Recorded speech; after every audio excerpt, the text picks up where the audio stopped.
은혜 받으실 하나님 말씀은 로마서 8장 1절에서 11절까지의 말씀입니다.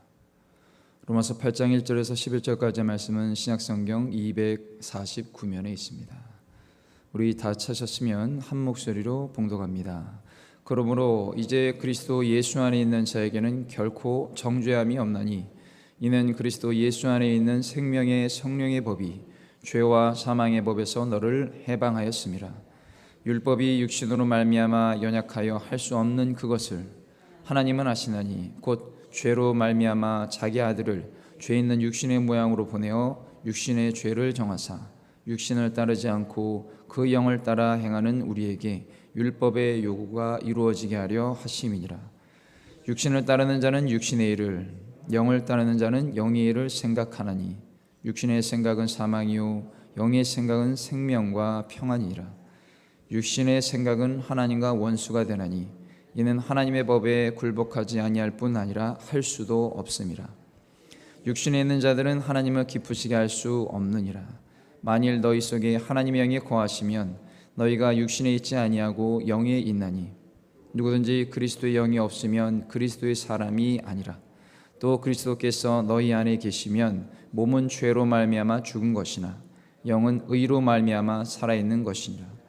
예수를 죽은 자 가운데서 살리신 이의 영이 너희 안에 거하시면 그리스도 예수를 죽은 자 가운데서 살리시니까 너희 안에 거하시는 그의 영으로 말미암아 너희 죽을 몸도 살리시리라. 아멘.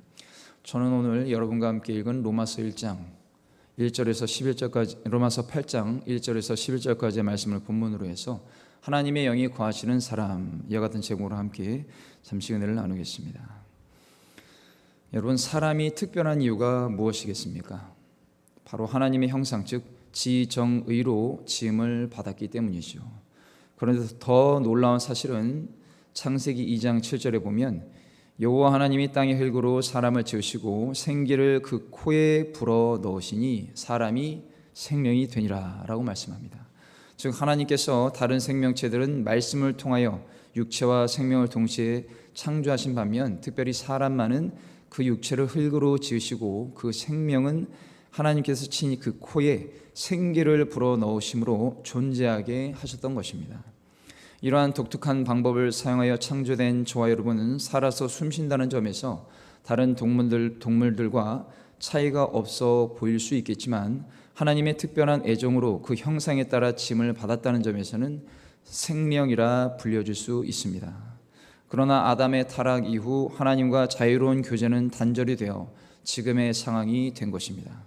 이를 해결하시기 위해 하나님께서는 독생자 예수 그리스도로 이 땅에 보내시어 하나님과 인간의 단절된 관계를 오직 십자가로 회복시키신 것이고 예수님이 부활하여 승천하신 후에 성령님께서 온 인류를 찾아오신 것입니다.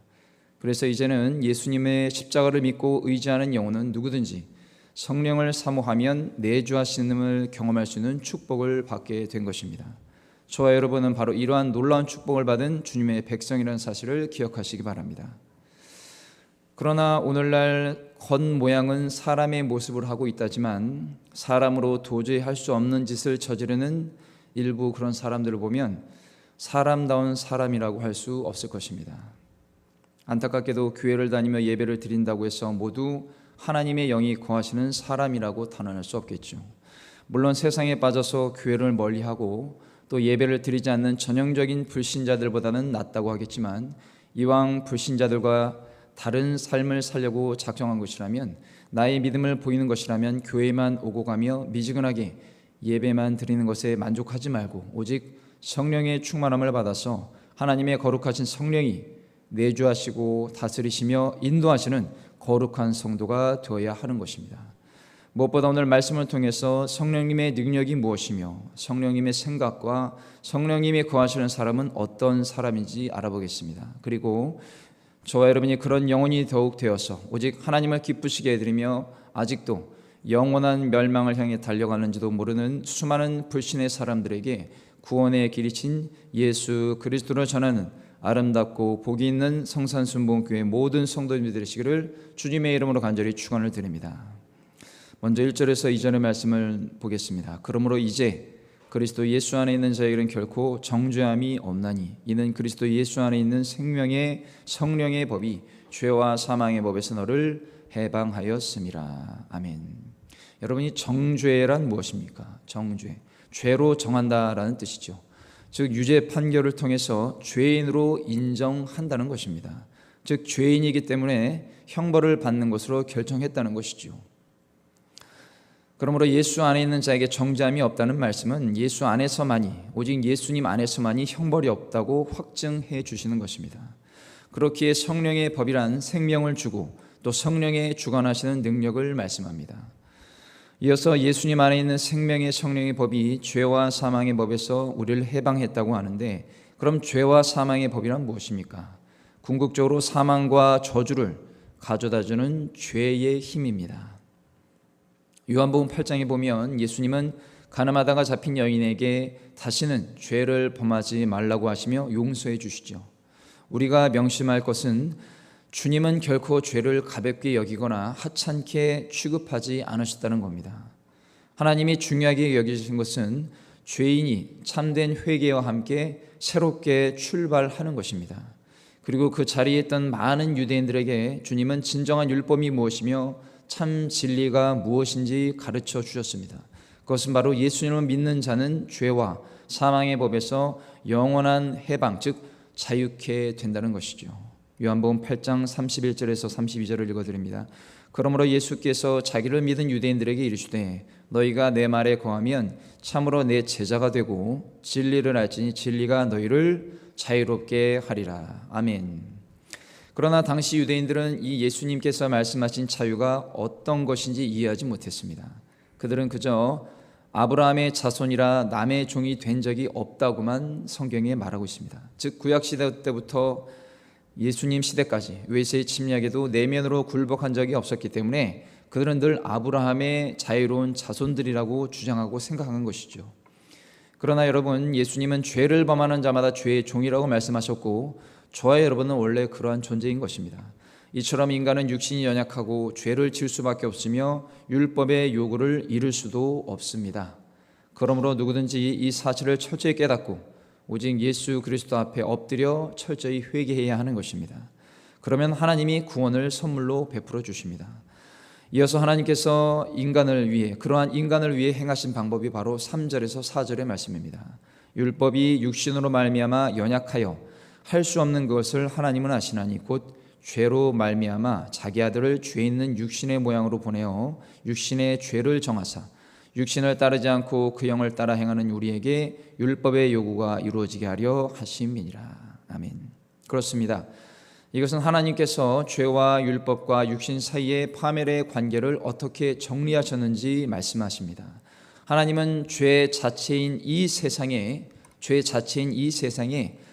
없으신 자신의 독생자를 보내시고 그럼에도 죄 있는 인간의 모양으로 살게 하셨습니다. 그러나 예수님은 죄 있는 인간의 모습으로 33년을 사셨지만 결코 단 한 번도 죄에 굴복하지 않으셨고 그 어떤 죄를 범하지 않으셨으며 오히려 육신의 죄를 정케하시기 위해서 친히 십자가에 달려 돌아가신 것이죠. 그것은 오직 인간의 몸으로만이 가능했기 때문입니다. 그래서 갈라디아서 4장 4절에서 5절 말씀에 보면 때가 참에 하나님이 그 아들을 보내사 여자에게서 나게 하시고 율법 아래에 나게 하신 것은 율법 아래에 있는 자들을 속량하시고 우리로 아들의 명분을 얻게 하려 하심이라. 아멘. 그러므로 저와 여러분이 육신을 입었지만 그 육신으로 성령을 따라 행하는 자, 즉 성령을 따라서 살아가는 사람은 율법의 요구를 이룰 수 있는 것입니다. 이어서 5절에서 8절까지의 말씀은 뭐라고 하십니까? 육신을 따르는 자는 육신의 일을, 영을 따르는 자는 영의 일을 생각하나니 육신의 생각은 사망이요 영의 생각은 생명과 평안이라. 육신의 생각은 하나님과 원수가 되나니 이는 하나님의 법에 굴복하지 아니할 뿐 아니라 할 수도 없음이라. 육신에 있는 자들은 하나님을 기쁘시게 할 수 없느니라. 그렇습니다. 육신에 있는 사람은 결코 하나님을 기쁘시게 할 수 없다고 사도 바울은 강조하고 있습니다. 사랑하는 성도 여러분, 오늘날 사람들이 수많은 문제와 사건, 사고를 일으키는 이유가 무엇입니까? 바로 썩어져 버릴 육신의 욕구를 따라 살기 때문입니다. 썩어져 버릴 육신의 욕구를 따라 살기 때문입니다. 뉴스를 보니까 임기가 남은 현직 대법원장에게 사퇴를 압박하는 기사를 봤습니다. 우리나라 헌법 106조 1항에 보면 법관은 탄핵 또는 금고 이상의 형의 선고에 의하지 아니하고는 파면되지 아니하며 징계 처분에 의하지 아니하고는 정직, 감봉, 기타 불리한 처분을 받지 아니한다라고 법에 기록되어 있습니다. 또 이 항에는 법관이 중대한 심신상의 장애로 직무를 수행할 수 없을 때는 법률이 정하는 바에 의하여 퇴직하게 할 수 있다라고 법으로 나와 있습니다. 지금 대법원장이 어디에 해당하지도 않는데 왜 쫓아내려 하는 것일까요? 만약 법적으로 문제가 있다면 법대로 하면 됩니다. 혹여 최고 권력자에게 불리하게 작용할까 그러는 걸까요? 그 누구라도 법을 지켰으면 걱정할 필요가 없는 것이죠. 여러분, 경찰과 검찰을 두려워하는 건 범죄자뿐입니다. 범죄자. 지금 권력을 잡은 이 집단들은 툭하면 탄핵이었죠. 그리고 자기들 마음에 들지 않는다는 이유로 권력의 칼을 휘두르고 심지어 검찰 조직도 해체한다고 하는데 법조계에서는 헌법 위반이라고 주장합니다. 과연 누구를 위한 개혁입니까? 법을 자신들 입맛대로 적용하고 또 때로는 무시하기도 한다면 어느 국민이 그 권력과 집단을 신뢰하겠습니까? 결정적으로 국민이 법을 지키겠습니까? 뿐만 아니라 더 충격적인 일은 얼마 전 통일부 장관이라는 사람이 국회에서 상대 탈북민 출신의 야당 의원이 북한의 도발에 대해 질의를 했습니다. 그러자 이 장관은 지난 윤석열 정부가 북한에 먼저 무인기를 보냈다며 그로 인해 북한의 도발 명분을 줬고 천인 공노할 짓이라며 날짜까지 정확히 조목조목대면서 반박했죠. 그런데 앞서서 북한이 먼저 우리나라 영토에 수도 없이 무인기를 보내고 심지어 쓰레기 풍선을 보낸 것에 대해서도 입장을 밝혀야 되지 않겠습니까? 그런 논리라면. 근데 그에 대해서는 한마디도 하지 않았죠. 그리고 적국인 북한을 두둔하는 것이 말이 되겠습니까? 이 사람은 도대체 어느 나라 장관인지 모르겠습니다. 현재 정부는 북한의 체제를 존중한다고 하죠. 그리고 자유민주주의 흡수 통일을 반대한다고 했습니다. 이것은 우리나라 헌법을 위반하는 겁니다. 이런 말을 하는 사람들이 지금은 북한에서 인권이 유린되고 자유를 박탈당한 사람들은 전혀 생각하지 않고 그저 김정은 세력의 비위만 맞추는 사람인 것이죠. 자유 대한민국에 살면서 이렇게 행동하는 이유가 무엇일까요? 그들 안에 진정한 자유와 인권이 없고 더럽고 추악하며 썩어져 버릴 육신의 욕구가 가득하기 때문입니다. 이것은 보수나 진보, 우파와 좌파를 말하기 이전에 복음이냐 복음이 아니냐의 차이입니다.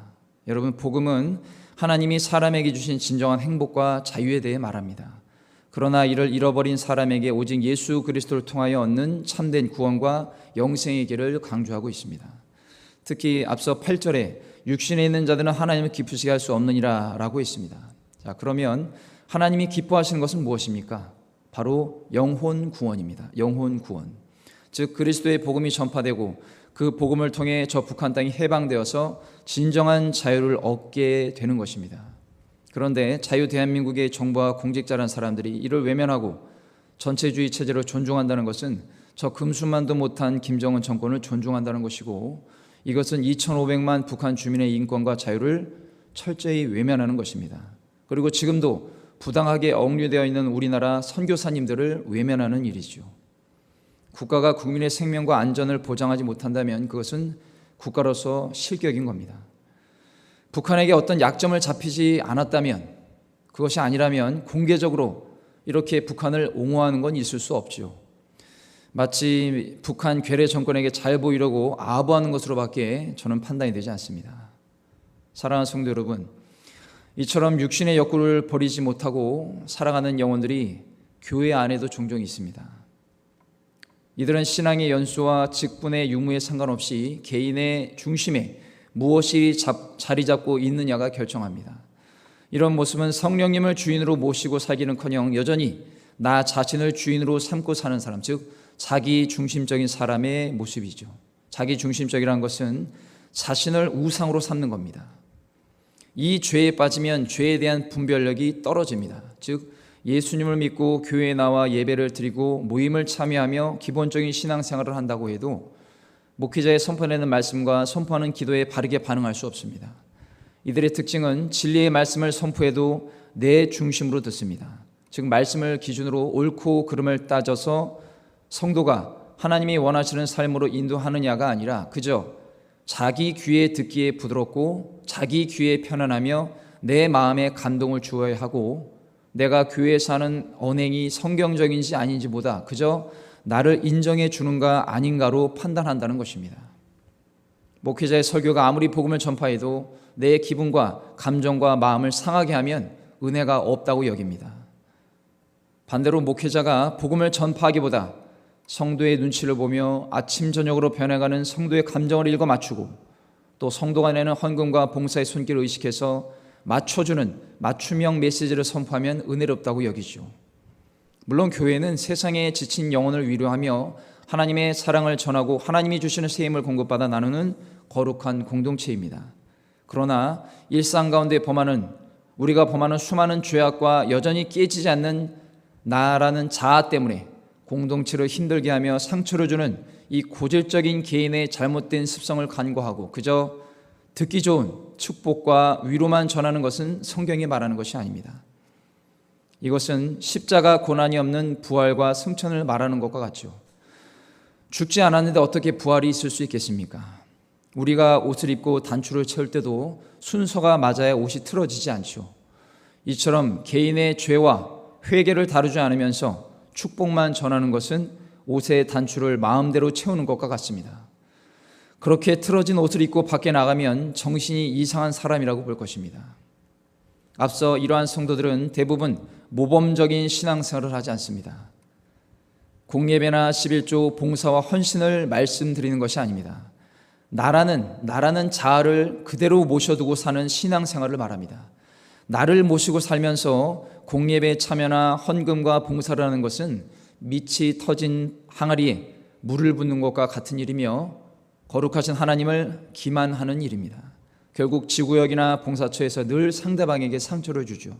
가장 안타까운 것은 자신은 그런 모습을 전혀 모르고 하나님이 여전히 축복해 주신다고 생각합니다.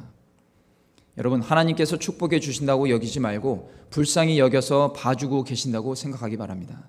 그리고 지금 이 순간 내가 그런 잘못을 저질렀다면 먼저 하나님 앞에 철저히 회개하고 내가 상처 준 영혼에게 진심으로 사과해야 하는 것입니다. 그것이 하나님이 원하시는 구원받은 자녀의 참된 모습인 것입니다. 그러므로 나라는 우상을 버리고 오직 성령님을 주인으로 모시는 삶을 살 때 진정한 회개와 영적 성장과 성숙이라는 아름다운 열매가 맺어지며 그로 인해 자기 주변에 많은 영혼들이 함께하고 하나님이 원하시는 아름답고 진정한 동역을 감당하게 될 것입니다. 이러한 성령의 열매를 많이 맺어서 하나님께 영광 돌리기를 예수님의 이름으로 간절히 축원을 드립니다. 그러한 영혼은 진실로 하나님의 영, 성령이 거하시는 복 있는 사람입니다. 이어서 마지막으로 9절에서 11절 말씀을 보겠습니다. 만일 너희 속에 하나님의 영이 거하시면 너희가 육신에 있지 아니하고 영에 있나니 누구든지 그리스도의 영이 없으면 그리스도의 사람이 아니라 또 그리스도께서 너희 안에 계시면 몸은 죄로 말미암아 죽은 것이나 영은 의로 말미암아 살아 있는 것이니라.